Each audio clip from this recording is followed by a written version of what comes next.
Medijski sadržaj koji ćete vidjeti realizuje se u okviru projekta Od prošlosti do budućnosti 195 godina obrazovanja u Lapovu.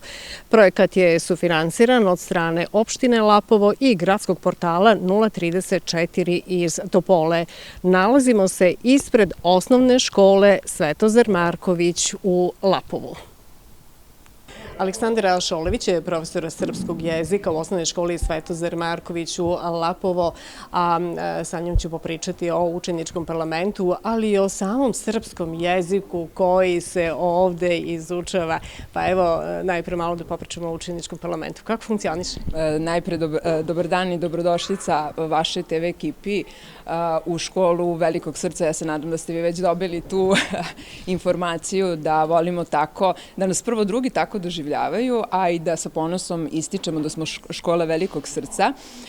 Što se tiče učeničkog parlamenta, ja sam koordinator tog učeničkog tela već dugi niz godina, ima tome i čitava jedna decenija i nosim samo lepa iskustva. Jako sam ponosna, kao i sve moje kolege, na tu inicijativu i participaciju koju učenici pokazuju svakodnevno, realizujući aktivnosti koje i sami predlažu, što je jako važno, jer se daje prilika svakom učeniku da kreira i te vannastavne aktivnosti i oblike rada, ali i sam sadržaj teme rada na način na koji to njima prija.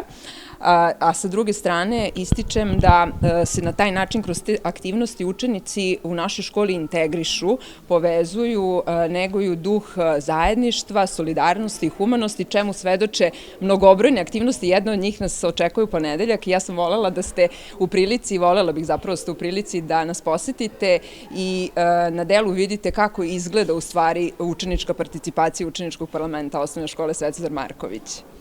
Kroz humanitarne aktivnosti koje mi sprovodimo. Aktivni ste tokom čitave školske godine, verujem da su deca ponosna na ono što se radi, a vi još više. Oni su nosioci. Mi smo u stvari, kako bih rekla, samo njihova potpora i vetar u leđa, kao i svaki pedagoški radnik i pedagoški radnici u stvari u svim ostalim školama.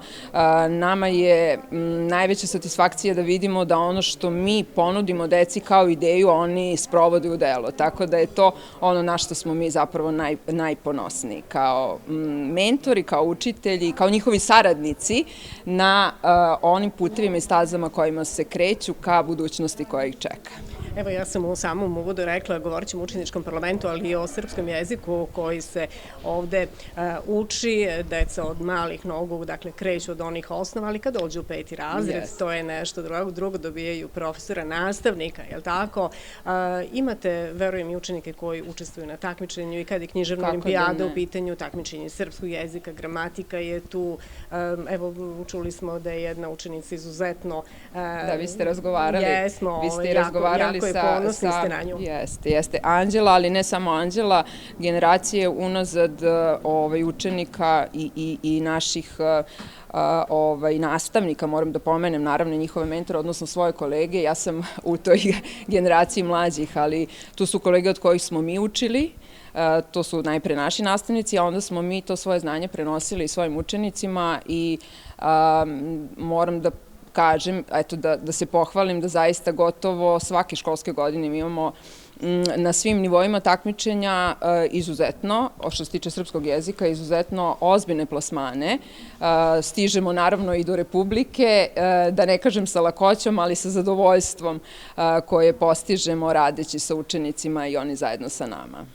Evo, sa direktorkom sam razgovarala i o samom početku školovanja u Lapovu. Davna 1840. godina krenuli su najpre dečaci u školu, potom su se upisale i devojčice.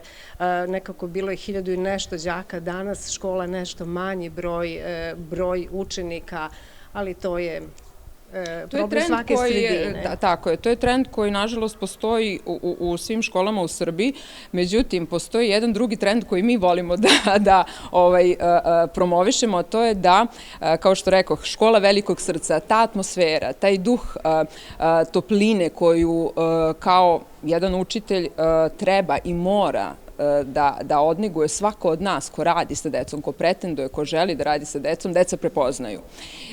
I tu se deca ne mogu prevariti, te tako, verovali ili ne, mi po nekim preporukama i tom dobrom glasu koji se širi po okrugu, ove školske godine, samo ove školske godine imamo konkretno u mom razredu jednu devojčicu koja je birala baš školu u Lapovu, baš našu školu, da dođe ovde iz Francuske i da, umesto Kragujevca, ovde nastavi svoje školovanje. Tako da svaki trud, sva ta ljubav, entuzijazam i vera u decu, u mladost mora da nađe svoj pravi put.